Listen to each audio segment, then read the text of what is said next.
Mesdames, Messieurs, bonne et heureuse année 2023. C'est un plaisir de vous retrouver dans cette autre édition de l'invité de la semaine sur Canal 2 International. C'est la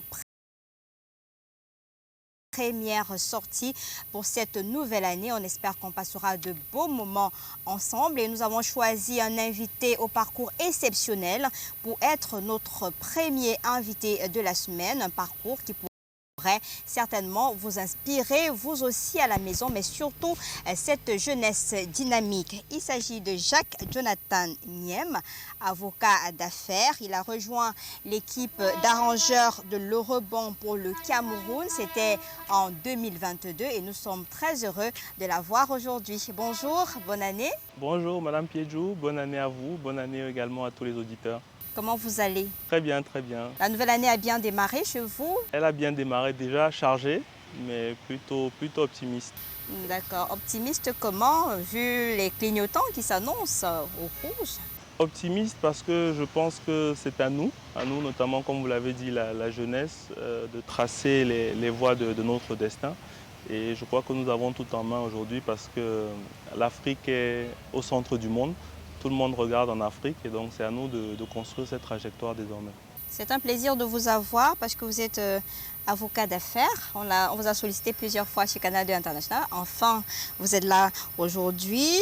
Vous êtes un avocat au parcours exceptionnel et surtout que vous avez rejoint l'équipe d'arrangeurs de l'Eurobond pour le Cameroun en 2022. Si on vous demandait d'ajouter quelques petits détails sur cette présentation, vous diriez quoi? Alors effectivement, comme vous avez dit, Jacques-Jonathan Nyem, avocat d'affaires, également président et cofondateur de Dioquelians, qui est un think tank dédié à la promotion de l'innovation sociale au Cameroun depuis 2020. Et puis par ailleurs aussi membre du conseil d'administration et porte-parole du GICAM, le groupement interpatronal du Cameroun. Comment on fait à une trentaine d'années avoir toute cette casquette-là? Je dirais certainement la force du travail, de la discipline, mais aussi le soutien de ses parents et de ses amis de sang et de cœur. Ça a été facile? Non, certainement pas, mais je pense que la confiance vient beaucoup du soutien, de l'inspiration que peuvent vous donner les autres et aussi finalement du devoir que nous avons tous de pouvoir contribuer à la transformation de notre pays. D'accord. Quand on dit avocat d'affaires, ça renvoie à quoi exactement? Avocat d'affaires, c'est pour insister en fait sur l'accompagnement que nous faisons essentiellement de clients publics ou privés qui évoluent dans le monde des affaires. Donc nous les aidons à structurer leurs projets, à créer, développer leurs entreprises, à financer leurs projets, mais aussi à les restructurer.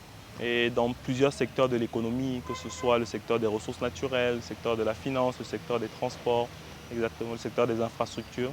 Vous faites bien de parler de l'économie, justement parce que vous avez fait la une l'année dernière, lorsque vous avez rejoint l'équipe d'arrangeurs de l'Eurobond pour le Cameroun de 450 milliards de francs CFA, pour ce qui est du Cameroun.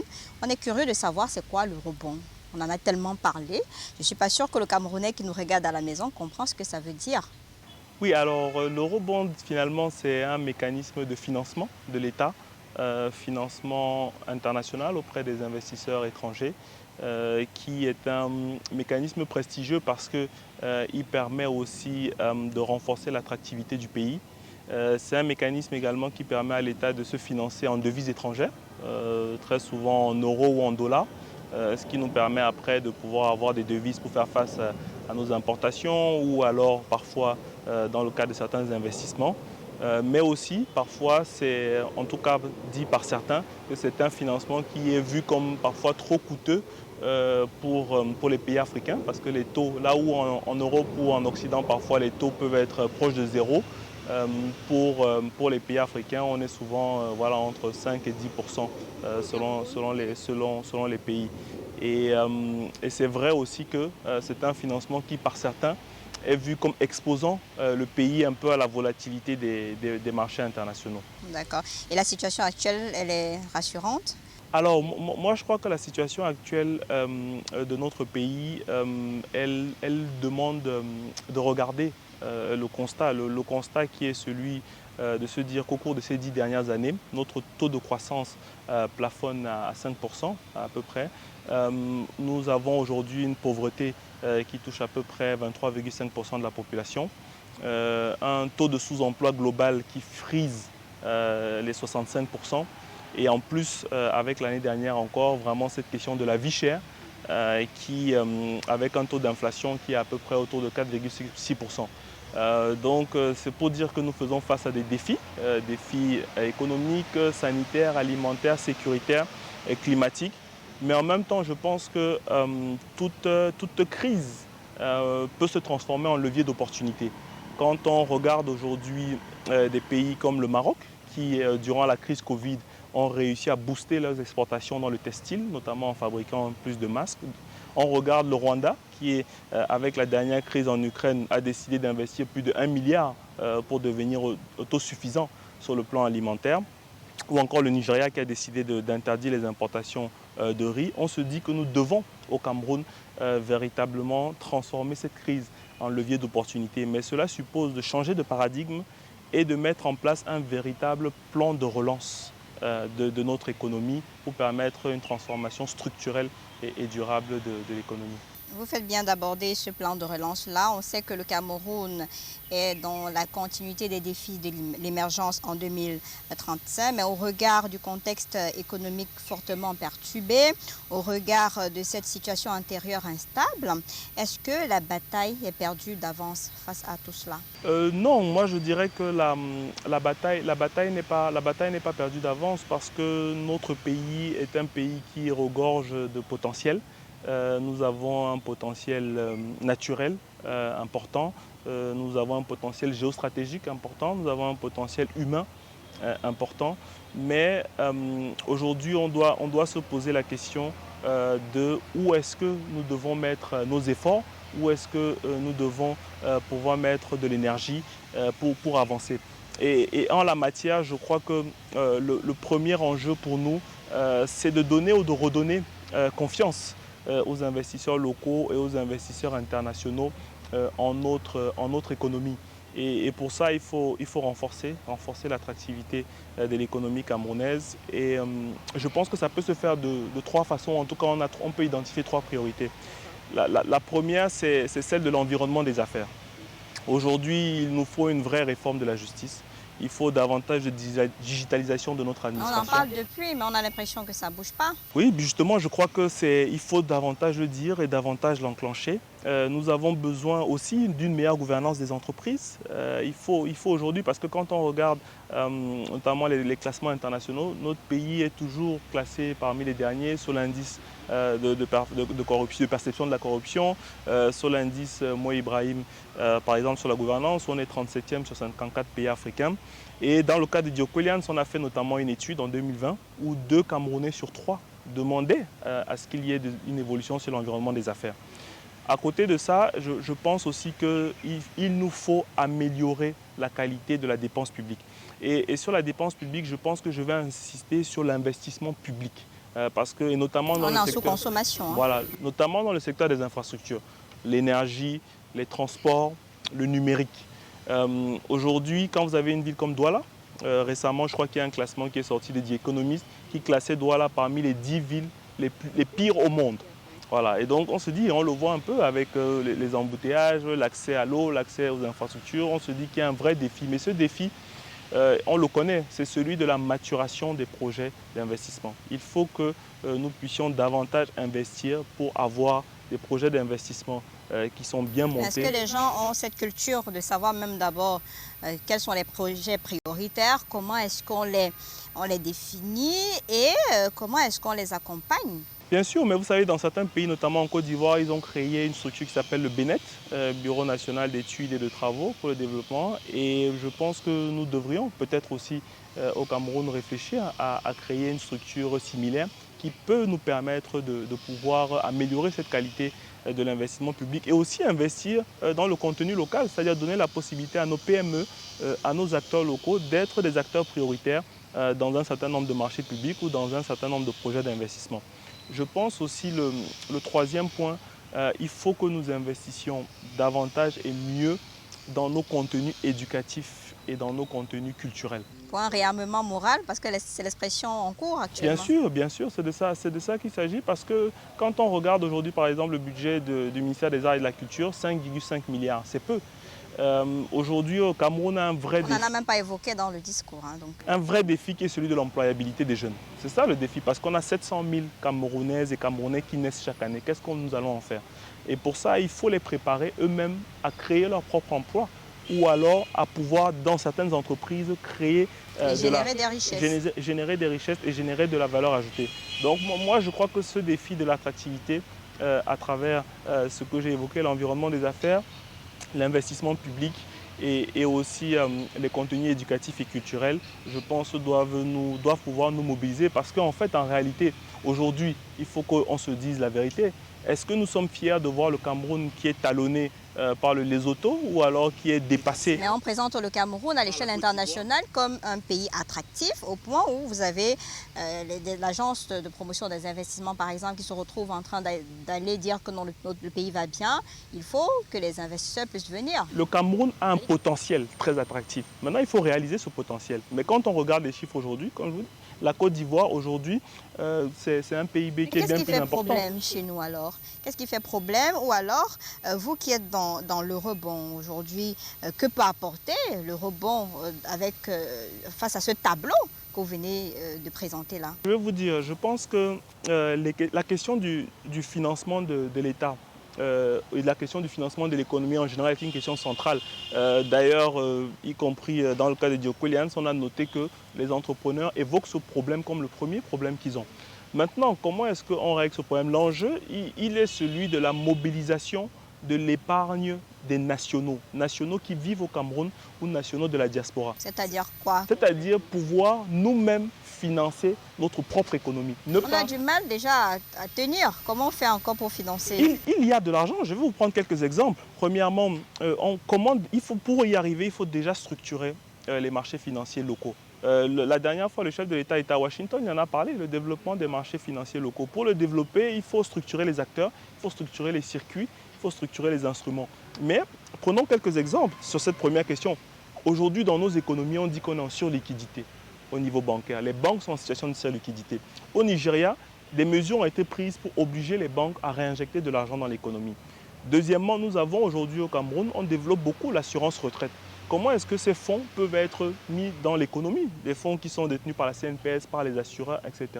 Troisièmement, on a énormément de dépôts et consignations qui se font, y compris dans les tribunaux. Je suis avocat et j'en sais quelque chose. Comment est-ce que tous ces dépôts, on va créer bientôt la caisse de dépôt et consignation, comment est-ce qu'elle sera un acteur de notre économie? Je pense que c'est ça l'enjeu, ce sont des fonds importants. J'ai écrit une tribune en 2014 sur la question où j'évoquais déjà un potentiel de quasiment 250 milliards de dollars en Afrique d'épargne à l'intérieur qui puisse être, comment est la corruption? On vole partout ici. Non, et je veux vous dire encore, même sur cette question-là, il faut qu'on aille plus loin. Il faut qu'on mette la finance au service de l'économie. Parce qu'aujourd'hui, nous avons besoin de financer nos agriculteurs, nous avons besoin de financer nos PME, nous avons besoin de financer nos acteurs locaux.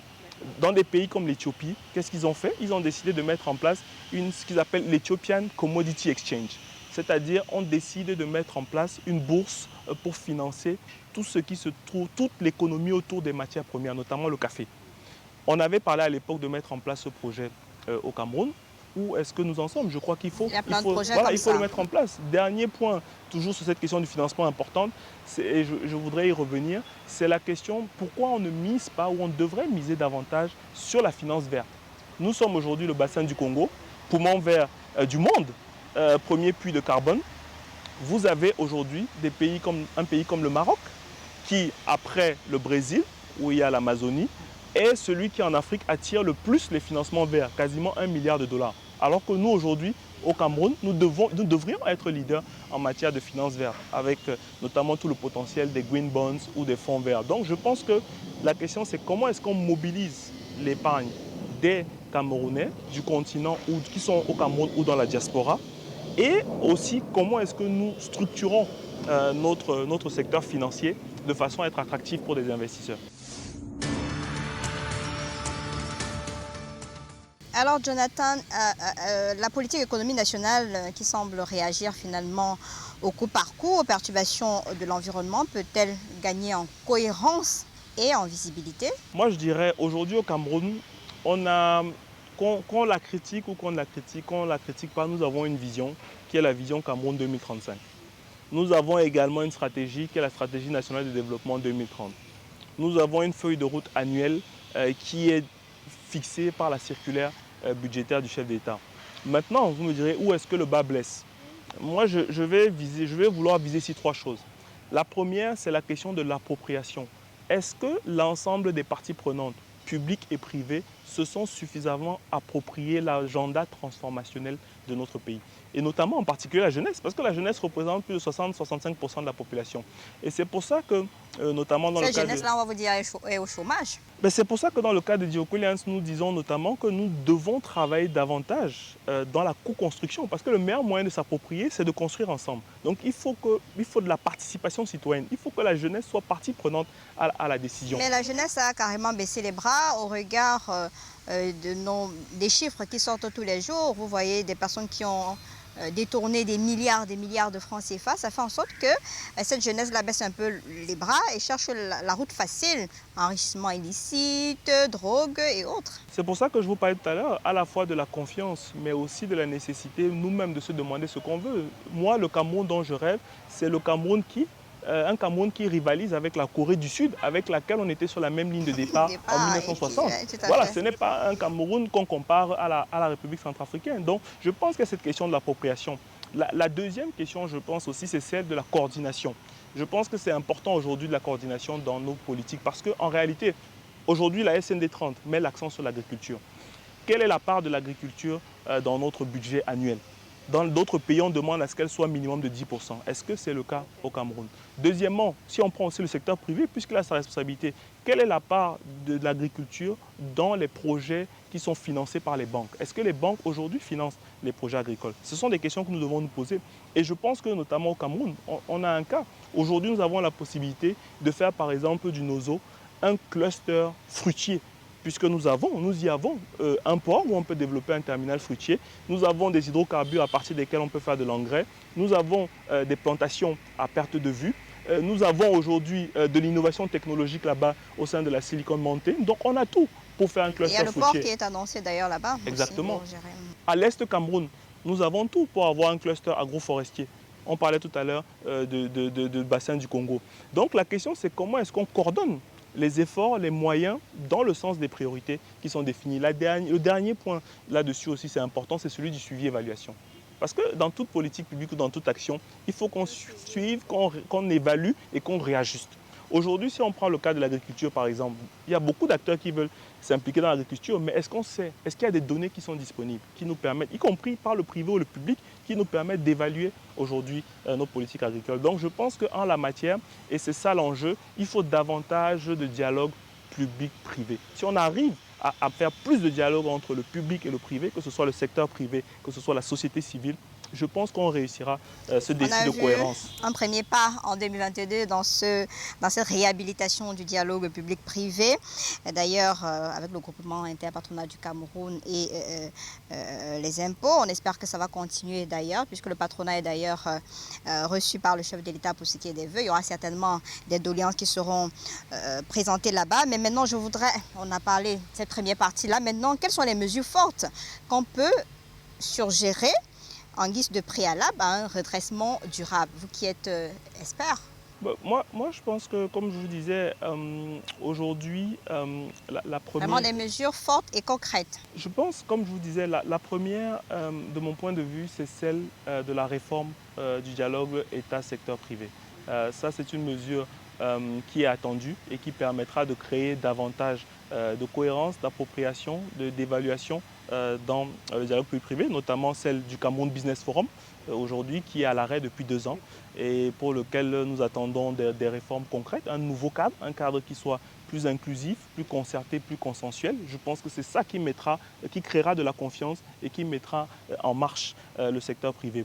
La deuxième, je parlais de ça tout à l'heure, c'est la tenue d'états généraux de l'éducation et de la culture. Les derniers états généraux de l'éducation et de la culture datent de 94 et 91. Aujourd'hui, il faut réformer notre système éducatif. On ne peut pas réaliser le potentiel naturel que nous avons si nous n'avons pas une ressource humaine de qualité. Et le Cameroun a toujours été un leader en la matière. Donc je pense qu'il nous faut aujourd'hui pouvoir réformer notre système éducatif avec courage et avec détermination. Et je pense, de ce point de vue, nous avons tous les atouts pour pouvoir y arriver. Le troisième point, je crois, et c'est aussi un point de mon point de vue qui doit être important, c'est celui que j'évoquais tout à l'heure. Nous devons pouvoir prendre des mesures importantes pour s'assurer de la qualité de notre investissement, de l'investissement public. Si nous devons mettre en place ce bureau national d'études qui nous permettra de pouvoir s'assurer qu'aujourd'hui nous avons des centrales de qualité, nous avons des routes de qualité, nous avons de l'eau potable qui permettent après d'avoir des villes qui soient durables et qui permettent aux citoyens de pouvoir se déployer et de pouvoir se développer et voilà, et réaliser le potentiel. Parce qu'à la fin de la journée, c'est notre responsabilité. On ne peut pas toujours repousser la responsabilité sur les autres. C'est le citoyen qui est d'abord responsable et c'est le secteur privé qui crée de la richesse. Je m'attendais à ce que vous parliez d'une méthode Ubuntu. C'est vrai, tout à fait, vous avez raison. Mais alors la méthode Ubuntu, c'est une aspiration, c'est-à-dire c'est la renaissance de l'Ubuntu. Et l'Ubuntu, c'est cette philosophie de Nelson Mandela qui prône « je suis parce que nous sommes ». Et ce « je suis parce que nous sommes », aujourd'hui, le monde en a besoin. Vous savez, partout à travers le monde, on parle de développement durable, on parle de participation citoyenne, on parle d'économie circulaire, d'économie collaborative, on parle du rôle de la collectivité. Qui mieux que l'Afrique ou que les Africains sont capables aujourd'hui de construire ce monde durable à travers davantage de participation citoyenne? C'est nous qui avons les arbres à palabres ici dans notre pays ou sur le continent. Qui mieux que nous, qui avons su sublimer les tontines, pouvons créer une économie collaborative, une économie circulaire? Qui mieux que nous, qui accordons autant de poids à la famille, pouvons créer aujourd'hui des sociétés où ce n'est pas l'individu, mais c'est le collectif qui fait la force du pays. Donc je crois que c'est ça la méthode Ubuntu. On va essayer cette méthode-là avant de vous laisser partir. Il y a la directrice du Fonds monétaire international qui annonce une année 2023 assez difficile. Il y a qu'on n'a pas encore fini avec les affres du Covid, de l'inflation, redressement, tout ce que vous pouvez imaginer. On annonce d'ailleurs des cas qui reviennent au niveau de la Chine. On a encore peur de se retrouver dans un confinement ou reconfinement encore. Vous qui êtes dans le milieu, qu'est-ce que vous pouvez dire aux personnes là qui nous regardent? Parce que tous les indicateurs véritablement sont au rouge et le Camerounais lambda se demande finalement demain sera fait de quoi?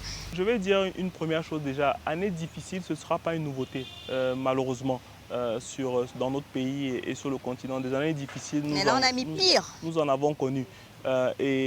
J'espère que nous n'en connaîtrons plus, mais nous en avons connu. Deuxièmement, on avait prédit au début du Covid que l'Afrique serait terrassée par cette pandémie. Ça n'a pas été le cas. Donc méfions-nous aussi simplement parfois des prévisions. Ce sont ces prévisions-là qui parfois se sont trompées ou parfois ont pu nous induire en erreur. Et dans le discours du chef de l'État, pour vous permettre d'avancer un peu, on se prépare à une éventuelle hausse du prix du carburant. En revanche, c'est ce que j'allais dire, nous avons des défis, la vie chère, qui sont des défis que nous connaissons déjà. Aujourd'hui, en 2022, il y a des villes comme Yaoundé où le taux d'inflation était quasiment à 7%. Donc, ce sont des défis qui vont être des défis d'une acuité encore plus importante. Mais le plus important, c'est de se dire d'abord que nous, et nous seuls, nous pouvons prendre en main notre destin et nous pouvons changer les choses et faire de cette crise-là un levier d'opportunité. Comment prendre notre destin en main si on a du mal à manger, si on a du mal à se déplacer, si on a du mal à se vêtir? Vous avez des Camerounais qui vivent avec moins de 500 francs la journée. Bien évidemment, mais vous savez, l'innovation c'est quoi? L'innovation c'est créer des solutions qui répondent aux besoins qu'on vit. Ce sont des jeunes Camerounais. Vous avez des jeunes Camerounais. Pendant la crise du Covid, vous avez des jeunes Camerounais qui ont créé des défibrillateurs. Vous avez des Camerounais moins jeunes qui ont créé des médicaments pour soigner le Covid. La question c'est, est-ce que nous avons un environnement ou un écosystème qui permet à ces idées et à ces projets d'avoir des champions nationaux. Parce que c'est de ça qu'il s'agit. Il ne faudrait pas, ne disons pas aux gens qu'ils n'ont pas de responsabilité, qu'ils ne peuvent pas changer le quotidien. Ils peuvent le faire. Il y a des jeunes, d'ailleurs, tous les jours, qui, malgré ces difficultés qu'on évoque, qui essayent de créer des projets, qui mettent en place. Maintenant, ce que nous devons faire, tous ensemble, c'est créer des écosystèmes qui permettent à partir de là que toutes ces idées, tous ces projets en font des champions nationaux et que, à côté de ces tigres asiatiques, ces dragons asiatiques, que le Cameroun soit aussi un lion africain, un vrai. Donc je pense que c'est de ça qu'il s'agit. Mais pour ça, il faut se mettre ensemble à travers les associations professionnelles, il faut se mettre ensemble au sein de la société civile et pouvoir échanger et travailler efficacement avec l'État pour qu'on avance. Je crois que c'est la seule façon d'y arriver. C'est avec ce message d'espoir qu'on va vous dire merci d'être l'invité de la semaine pour l'édition 2023. Vous êtes notre premier invité. On espère que vous allez nous porter chance. J'espère aussi porter chance à vous, porter chance au Cameroun aussi, parce que nous, comme vous avez dit, nous aurons besoin de chance, mais surtout besoin d'engagement. Merci Jack Jonathan Niem, avocat d'affaires qui a rejoint l'équipe d'arrangeurs de haut rebond pour le Cameroun. C'était en 2022 et c'est un homme au parcours exceptionnel qui, de sa manière, participe donc au développement de notre pays. Mesdames, Messieurs, toute l'équipe de l'invité de la semaine, René Djoubo, Emmanuel Viverka, Calvin Tekam, toute l'équipe vous souhaite une bonne et heureuse année 2023. Nous aurons le plaisir d'être des vôtres la semaine prochaine avec une autre édition de ce programme et surtout un invité et une autre thématique. Et l'Hôtel Sawa également, à qui nous adressons nos meilleurs vœux de bonne et heureuse année 2023.